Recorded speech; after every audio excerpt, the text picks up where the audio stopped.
Hello and welcome to this week's edition of the City Update. I'm your host Mark Aaron, Multimedia Design Manager for the City of Danville. On today's episode, we are going to discuss the topic of economic development. I recently attended the Danville, Pittsylvania County Chamber of Commerce Business at Breakfast meeting, where their speakers were Jeremy Stratton, our Director of Economic Development for the City of Danville, and also Ken Bowman, who's the Director for Pittsylvania County in Economic Development. We have a great partnership with the county, working closely together on many projects here in our region. Had a very successful 2010 when it comes to economic development. I want to take you out to that meeting and so you can hear the thoughts from Jeremy and Ken. As I mentioned, a very successful 2010, and we'll also hear their outlook on 2011. So let's take you out now to the Stratford Inn Conference Center for the Danville, Pennsylvania County's Business at Breakfast monthly meeting that they have there, and hear from Jeremy Stratton in the first half of the show, and we'll hear from Ken Bowman in the second half. I want to thank you all so much for coming out here today. It's a very cold morning, and there's a lot better things you could be doing than coming here. It's hard to believe that 24 hours ago I was in Los Angeles, and I hate to say it was 80 degrees there, but it was a very quick trip. I was only there about 1 day, and we had to fly back. But we're really glad to be here today. Corey, are you ready? Excellent. I want to recognize some people right off the bat who make economic development possible here for the area. First one is Mayor Sherman Saunders, and I saw some other city council members here, Fred Shanks, John Gilstrap, I saw him, and Dr. Miller. And if any of the other council members are here and I did not see them, I apologize. Also want to recognize my boss, Joe King, the city manager. I've not met a city manager like Joe King that has as much passion for making the community a better area. And so we appreciate his guidance and his leadership. And then our great staff members here. It's hard to say that Linwood Wright is a staff member, but he's a most valuable asset that you can have in an economic development office. There's not many offices that have that asset. So the other day, someone asked me if Linwood could still throw a fastball. I said not only can Linwood throw a fastball, but he can throw a curve and a nasty slider. And then Corey Teague, she's a great talent that we have in our office. She's the marketing research manager, and she also did this PowerPoint presentation. I liken her to a John Deere tractor. She is always reliable, and she does excellent work. And as Steve Kaler would say, she does a lot better marketing pieces than the professional marketing agencies that we have. We're in a very interesting time period where we can make a significant change in the unemployment rate for the better and make some significant improvements to the overall quality of life for the people of the Danville, Pittsylvania County region. But it's going to take everyone in this room to get that done. A lot of times in economic development, the economic developer gets too much credit when things go well, and conversely, we get too much blame when things don't go well. But it really takes everyone in this room to get that done. We would not have a Swedwood or a Nestle's if we did not have industrial parks with utilities in them. We would not have Com40 if we didn't have the generous gift of the Danville Regional Foundation. And when Danny Marshall here, we would not have the ComNets or U.S. Green Energy if the Tobacco Commission did not have their grant programs in place. Change. Our Economic Development Office has 3 different areas that we concentrate on. We have existing industries, downtown development, and the new recruiting of companies. Probably the most important aspect is working with our existing industries. Typically, you say 70 to 80% of your new jobs are created from existing industries. That may not necessarily be the case in this area because we're trying to rebuild a whole base of jobs. We have Melissa Bro in our office is devoted to doing existing industries, and she goes out and meets with the companies, helps them with technical support, may work with utilities. We have a growing area where with all of our existing companies, especially the foreign ones, have visa problems. They want to bring someone with special expertise over here, and our U.S. government doesn't want to let them in. So we have to write letters of support and work with different visa to get that done. We've also developed a revolving loan program for small companies. There's a gap where banks are willing to provide funding, and we're not just going to give money out to anybody, but if someone has a viable plan, we'll do a $25,000 to $30,000 loan over a 2 to 4 year period at 4% interest. And right now we've loaned out to 4 different companies, and we're trying to grow that fund. And we'll hopefully do that next year. Go ahead. We have several existing industry projects that we've worked on with expansions, and I'd like to mention one or two. And sitting to my left, we have Siswati and Bob Craig from Essel Propac. They're doing an expansion of their facility. They're putting everything under one roof, and we're glad to provide them the support. This is their fourth expansion, and they've done a tremendous amount of work in the community here to provide over 270 jobs between Essel and Arista Tubes. And thank you for that.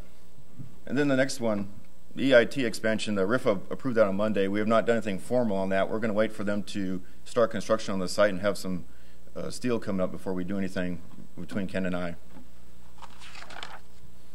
The next leg that we work on is a downtown development, and that was put under my office in 2008 to see what we can do to grow on our efforts that we had from before. Ann Moore Sparks, if anyone knows her, she's a bulldog, and she'll market the heck out of anything, and she does a good job on that. But she needs some support on that. We had to put together a toolbox for her so we can get some downtown projects going. And we created the Downtown Enhancement Grant. We've had several companies have used it. I don't think we've announced any of them yet. We're getting close to some restaurants that are coming. We have a couple others that are using that. Hopefully we can announce those as well. We also noticed that not everyone can buy a building, so the IDA has been very helpful in trying to do lease purchases of buildings. Our goal is not to own a building forever, but to start the process. We realize that there's not a great demand to do downtown right now, and so what we're trying to do is to stir that demand and then step aside and let the private sector take over. We've worked also on several downtown projects since 2008, and we'll go over a few of the more current ones. Now, I want you to note, when we look at these existing industry and these downtown and recruiting projects, we don't do a list compiling all the jobs and all investment. That seems to cause a lot of consternation because that's a moving target. When we put out there that there's 5,000 jobs created, when the public doesn't see that, then they question everything you do. So we've changed that philosophy. I threw in LifeBat, the picture here of the LifeBat building. You see Danny Marshall in the background there.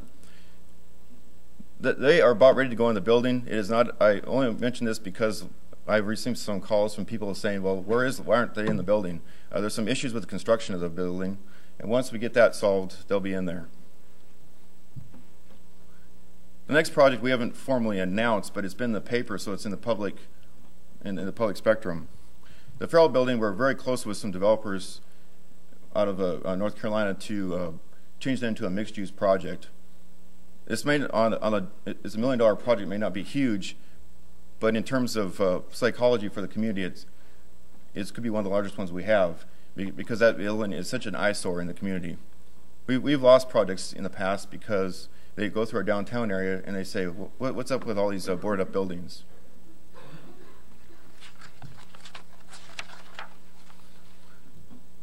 This other project that we are assisting on is in the public purview as well. We have not formally announced it. However, my hat's off to the Danville Regional Foundation and to Averett University. They are making this project happen with their willingness to be a pioneer downtown. All we're doing, they know that we need a developer who's able to go in there and buy the building so that they can fix it up. Without that, we would not be involved. But thanks to Averett and to the Danville Regional Foundation, you'll have a major anchor in the Tobacco Warehouse District. Our third leg that we work on is recruiting industries. And I put this map up here, which Corey designed. It's really important. I think we need to take a special focus on, and that's what we call farm shoring. And that's taking products that can't operate in Northern Virginia or in Research Triangle Park and bringing them to the Danville area because we're centrally located and our operating costs are much lower. In fact, our broadband costs are 30 to 35%, and we can get data much quicker here to Washington, D.C. than within Washington, D.C. So we're spending a lot of our efforts in recruiting in these two areas. And we have some proof of that sitting in here with AVRC and Dick Dell.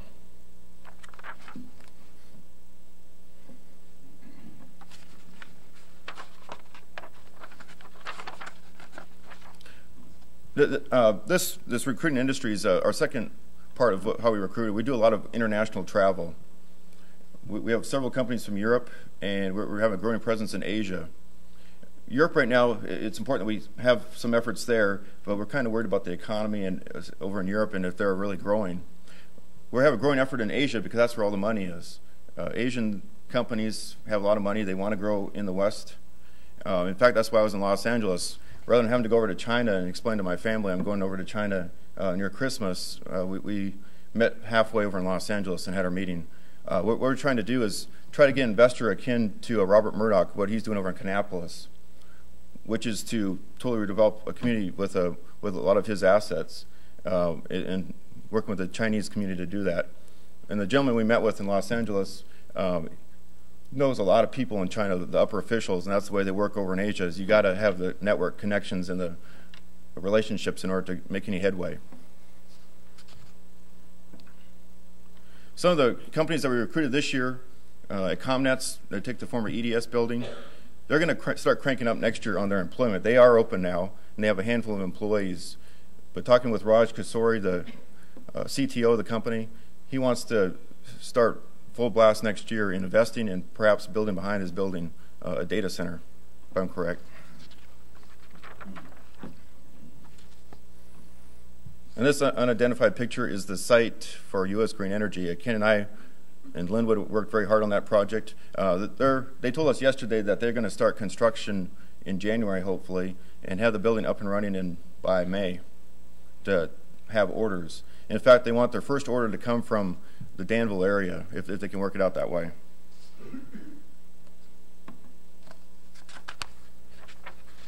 Go ahead.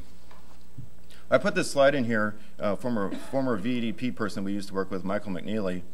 Every day when I go to work, I'd put on my football gear. I'd say working in Southern Virginia is one of the toughest environments to do economic development. You got to be tough, and it's good to have the competition that we do have. It's good to have healthy competition that makes you better and more focused. And that sets us up for our 2011 goals. And you notice in our 2011 goals, it all has to do with building product, doing infrastructure, as hardly anything to do with recruiting or marketing. If we're going to be successful, we have to have all our pieces in place so we can go out and effectively market, and not vice versa. Go ahead. In my final slide, the only way you can transform the economy of a region is if you have everyone going in the same direction, people that are willing to be visionary, who are willing to step outside the box and be flexible.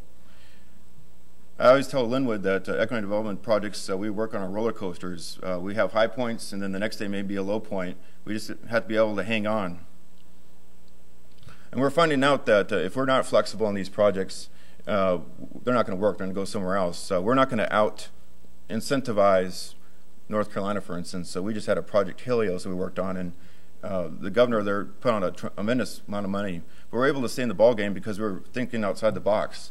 Rather than give a company $15 million in cash, we thought creatively, well, let's fix up the building and lease it to them, and perhaps that would keep us in the ballgame.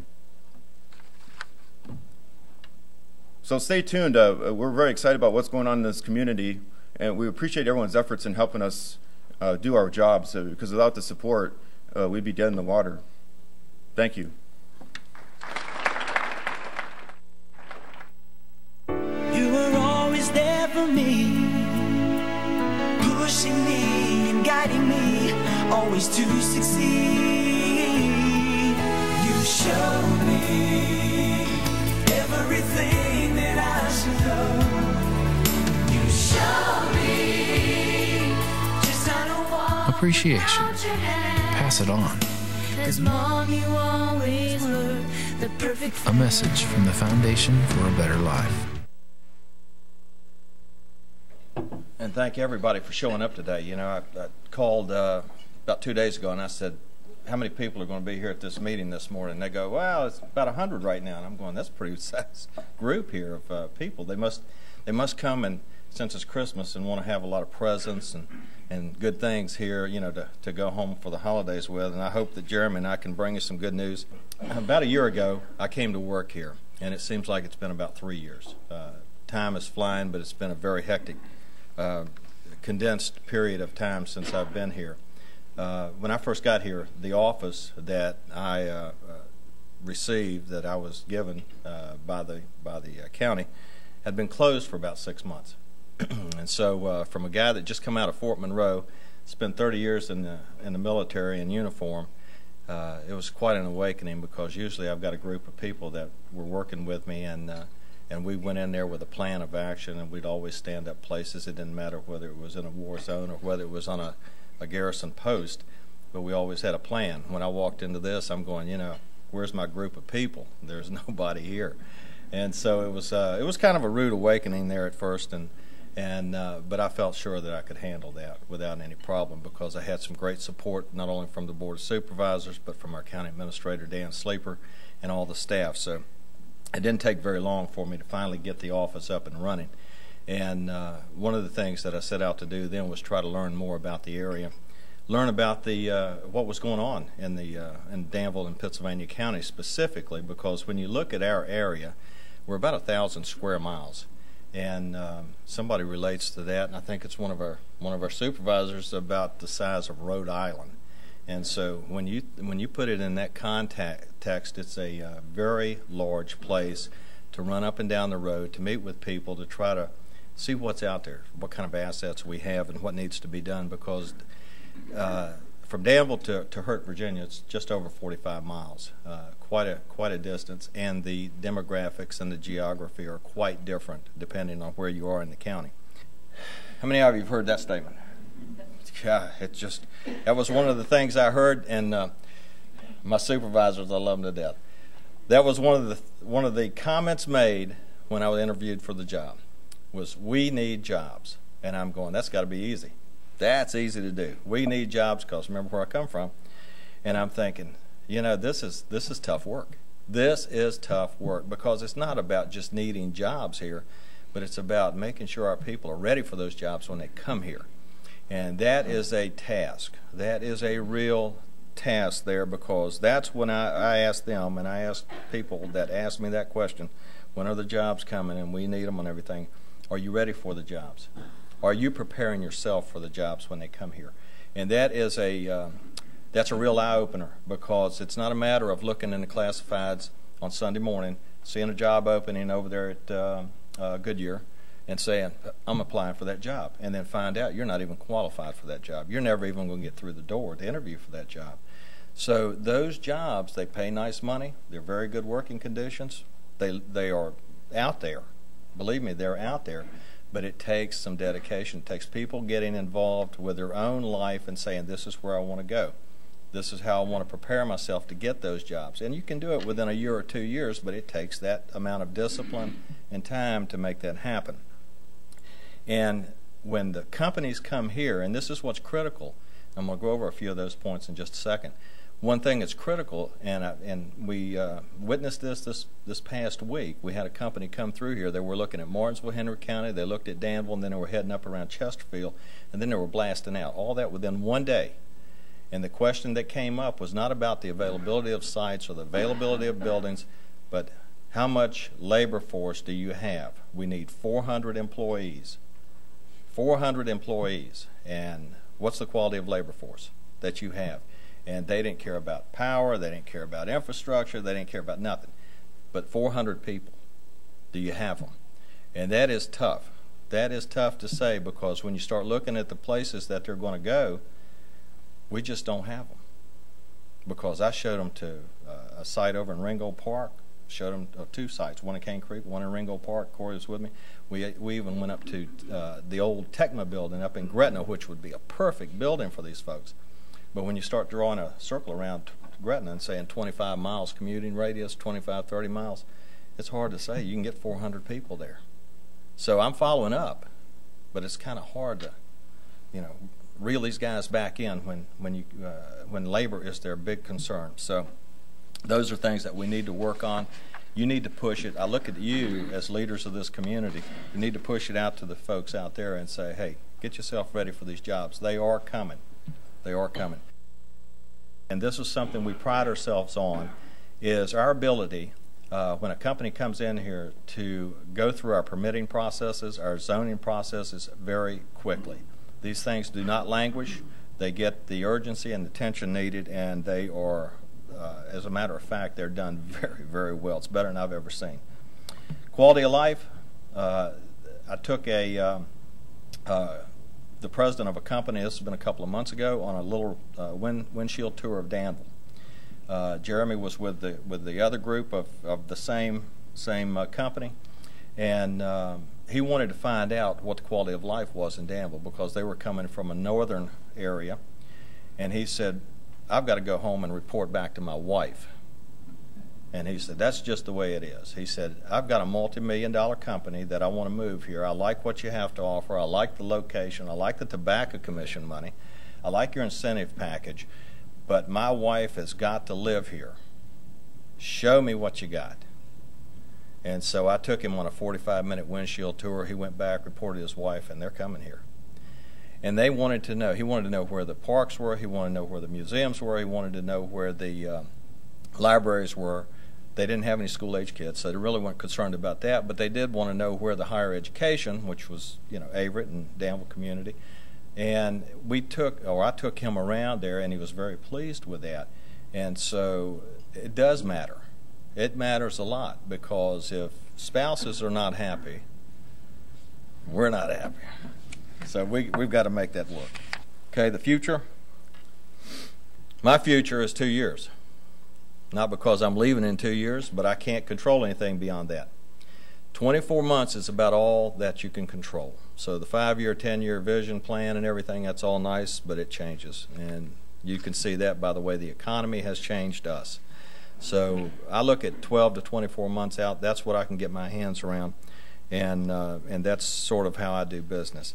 The Southern Virginia Regional Alliance is brand new, and this is one of the things that's new to us. It's going to be new to our future. Lieutenant Governor Bill Bolling is the Chief Jobs Creation Officer for the state. This is one of his initiatives because right now in the state of Virginia there are about 14 regional authorities throughout the state. There is not a regional authority here in Southern Virginia.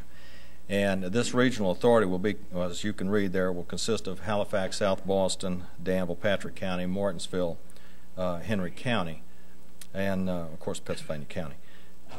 This will give us a nice collective group, if you will, of area to be marketed as a whole. A couple months ago we met. We've been meeting on a regular basis, but we met to talk about money. How much is it going to cost to market our area here? It's a pilot program, and what we came up with was about $600,000. To market this area, and it'll be marketed not only in the U.S. but worldwide. And we want to try to figure out how to brand the area. We want to make sure that we get our pictures out there, our faces out there. We tell our story, and we're going to do it collectively as a group. It's a new area that we're going to get into. We had to come up with locally $200,000 between these localities. The VEDP, Virginia Economic Development Partnership, has come up with $200,000, and they are asking the Tobacco Commission for an additional $200,000, which I think we'll get to start this program. And what we are going to do is find out exactly if we can bring big business in here, because Martinsville, Henry County, and Halifax realize that the mega site that we have in Pennsylvania County is going to be the big draw for a lot of these supporting industries. And there's no reason to go out there and start building 3,500-acre sites all over the state of Virginia. This is going to be the one. It's the largest one in the state. It's the 5th largest on the East Coast. So this is where the focus is going to be. And so our partners to the left and to the right of us are going to be looking to these areas here in order to put the supporting businesses in there. So we're excited about that. We have a number of projects in the pipeline, and going back to where we need to get our skill sets ready for these companies, they include the solar, biomass, suppliers to major manufacturers, advanced manufacturing, agriculture, and renewable energy. And not a lot has changed from those studies. The one you don't see on there is the automotive research, and that has not gotten a lot of attention, even though I saw Dick Dale in here. Dick, are you back here? There you are. I appreciate it. Not to discount it. I think it's great, and I think green energy is going to come a long way, and the battery and electric automobiles is the future. But right now, this is what's hitting us. This is what's looking in our area. We need to plan for future development, and ready-to-go properties. And it goes back to a comment I made earlier about making sure these sites are available, because companies now, instead of having the 18-month lead time that we have to get these sites ready, now have 6 months. And so if we don't have property under control right now, we're not able to go in and do the site prep, and we're not able to convince these people they need to locate here. So those are things that our localities, and this is what our local bodies are going to be charged with, is making sure we have these available, these sites available for these new businesses that are going to be coming. We also need to look at other alternatives for funding, aside from the Tobacco Commission. I think our local delegates could probably chime in on this, but a lot of people outside of this area see a lot of money sitting there and they'd like to tap into it. And we don't want that to happen. We want that money to stay in Southside Virginia. We want it to stay in the southern part of Virginia. It's actually all the way to the west side out to Abington. But we want the money to stay here. We don't want it going to northern Virginia or to Hampton Roads. So we have to really work hard there, but we also have to look for alternative funding. And in order to do that, and the reason I say that is because other parts of the state do not have the Tobacco Commission. They have to look at those alternative funding sources already. And so they're way ahead of us there. So we need to kind of figure that out.